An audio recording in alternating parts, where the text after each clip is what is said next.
Welcome! Today we're going to look at 9 Tudor Submariners issued to the French Navy, or Marine Nationale. First up is an MN 74, meaning that this Tudor Submariner was issued in 1974. You can see the engraving on the back. This style is a shorter font style that's associated with many watches from the south of France. This dial is pretty clean, and it's possible that it was replaced during its military service. You can see the bezels taking on a nice blue hue. This watch is covered in my book Marine Nationale by WATCHISTRY.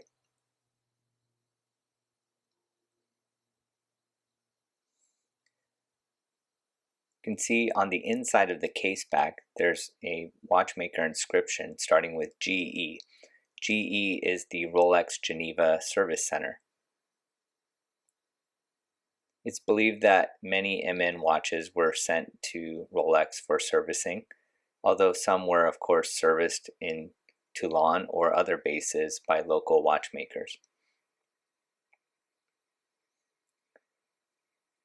This one's on an NDC straps, MN strap. This is from vintage parachute material, and divers would fashion this to make it easy to get the watch over their wetsuit.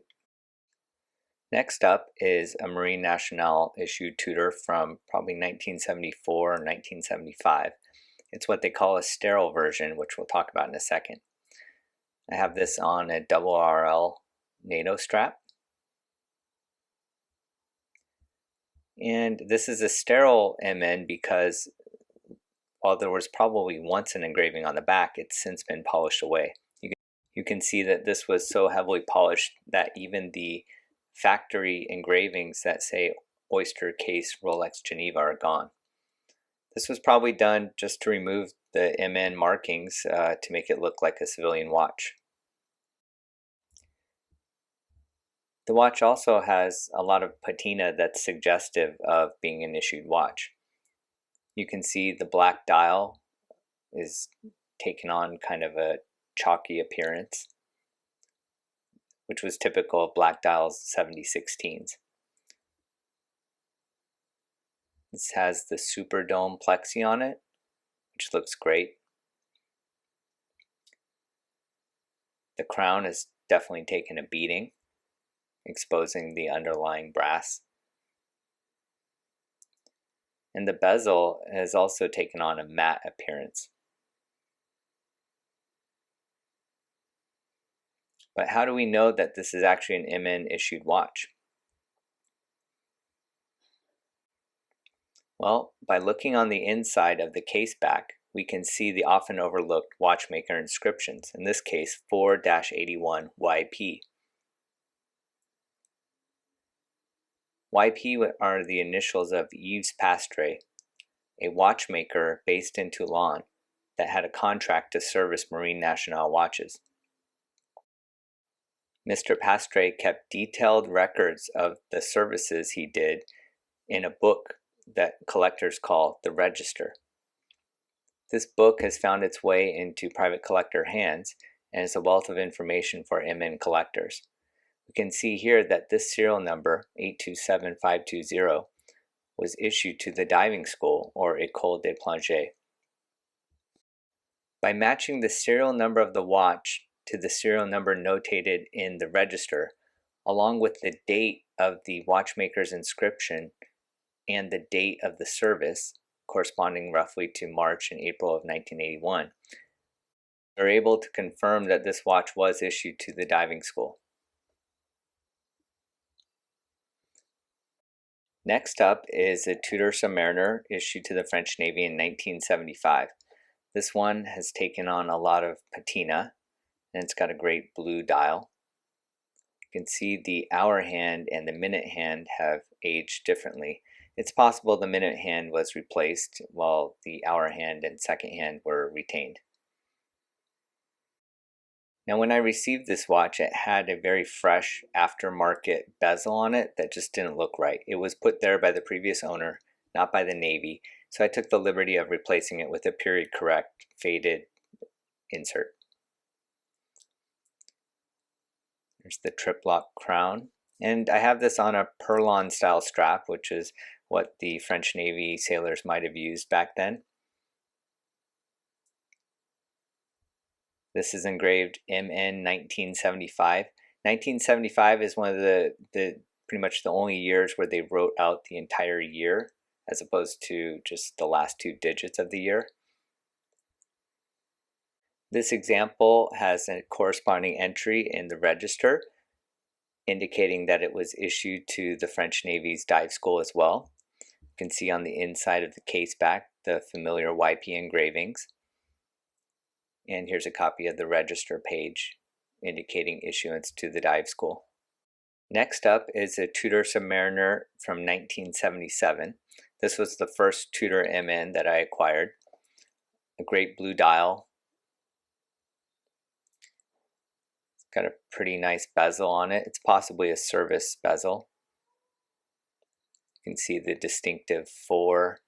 It's got a flat edges to it. You'll note that below the B in Submariner, there's a scratch on the dial. One late night perusing the internet for MN photos, I found a photo of an MN 1975 that had that same distinctive scratch on the dial. Well, after some further investigation, it turns out that an earlier collector had that MN 75 with this dial in it, and also had a great MN 77, this watch, with a great case but a bad dial. So he married the good dial from the MN 75 with the great case of this MN 77, and that's how this dial got into this watch. You can see this case is really great. The chamfers are preserved. You can even see some of the original tooling marks on the side of the case. And I can't fault that collector for having put these two together. At least I'm lucky enough to know that these are both MN parts and it's real. You can see on the back here, MN 77, Marine Nationale, issued in 1977. You'll note this case has a big chunk taken out of it. At first that bothered me, but I've come to love it. I mean, who knows what the story was and how that came to be.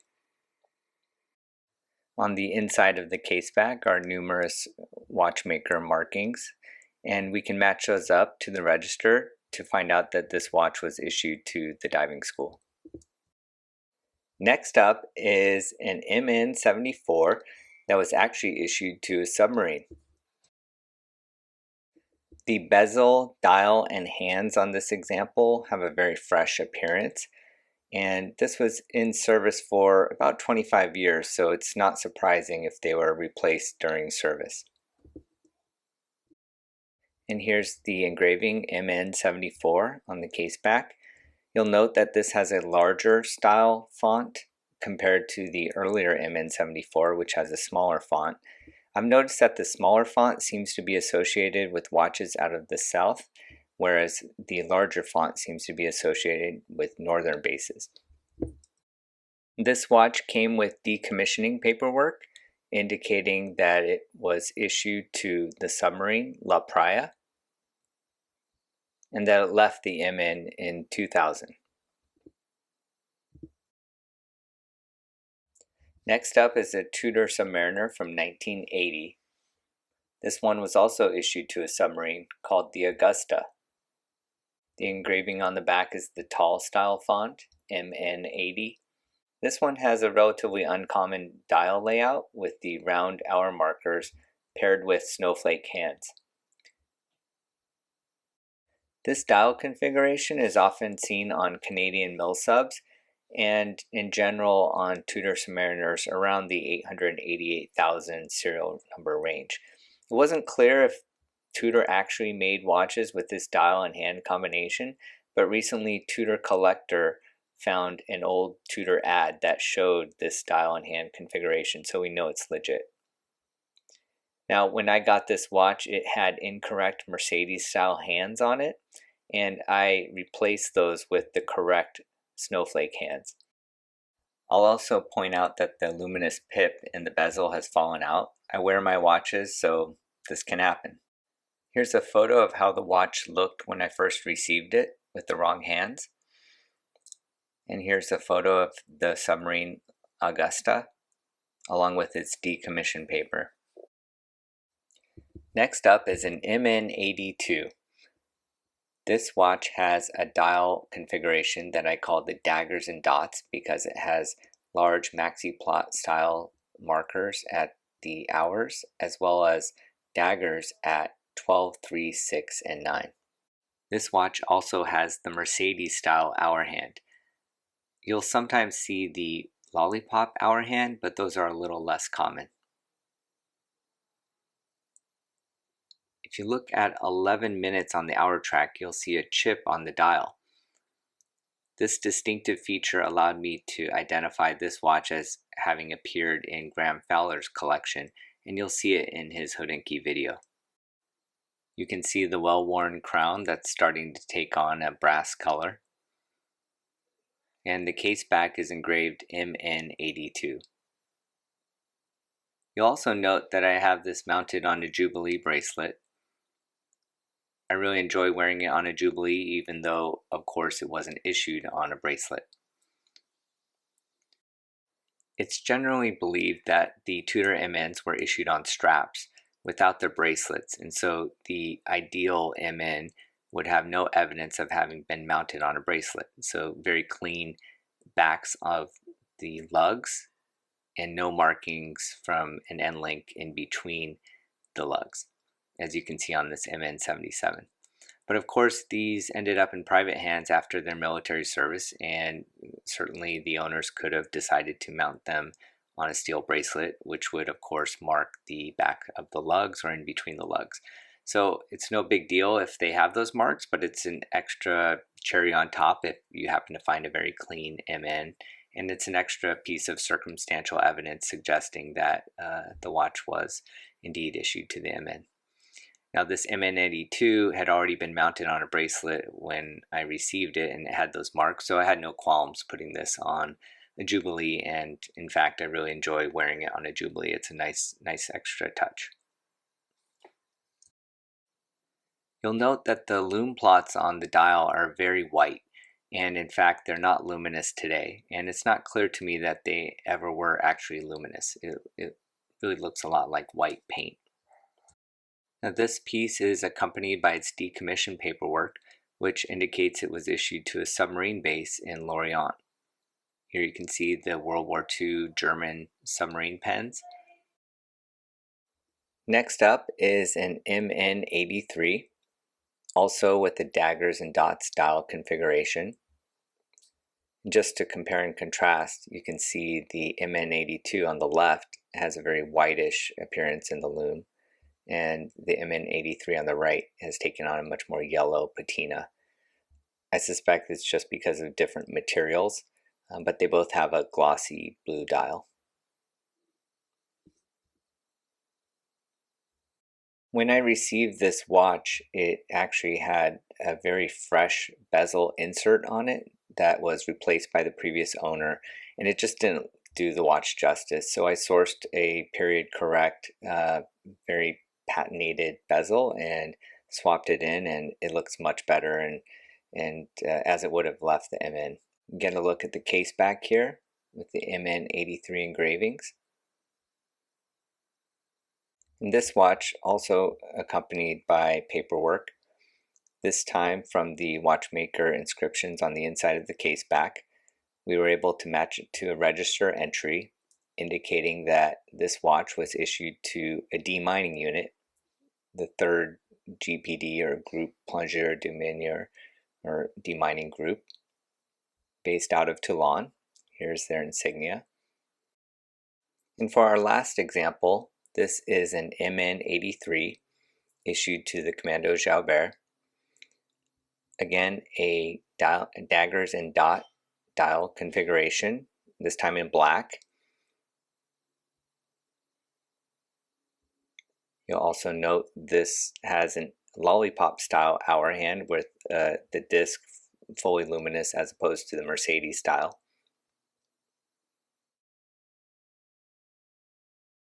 also engraved MN 83. Now, this watch also came with decommissioning paperwork indicating it was issued to the Commando Jaubert.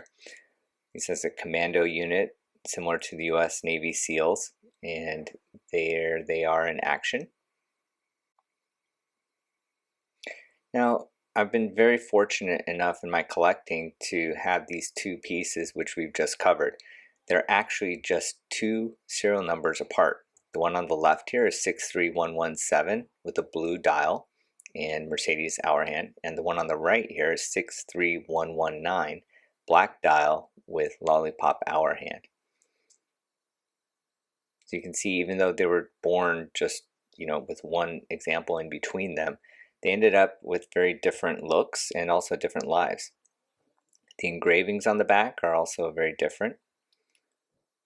While both are MN 83, you can see the one on the left has kind of more of a pantograph style engraving, whereas the one on the right appears to be more stamped.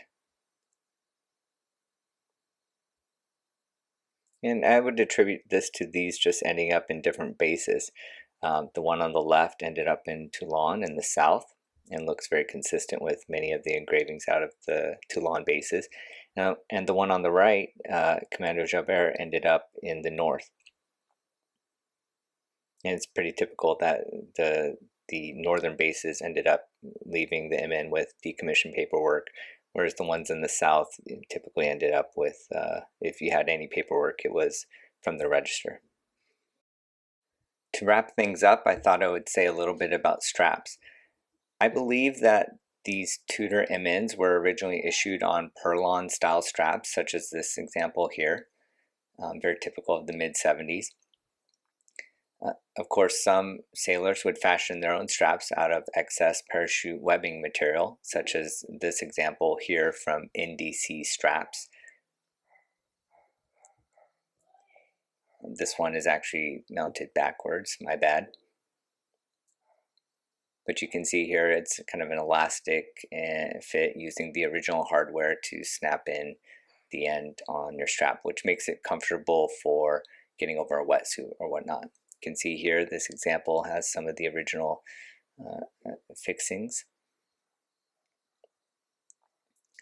And here's another style of strap that I personally like to wear a lot of mine on. This is a Phoenix strap with a very tight weave.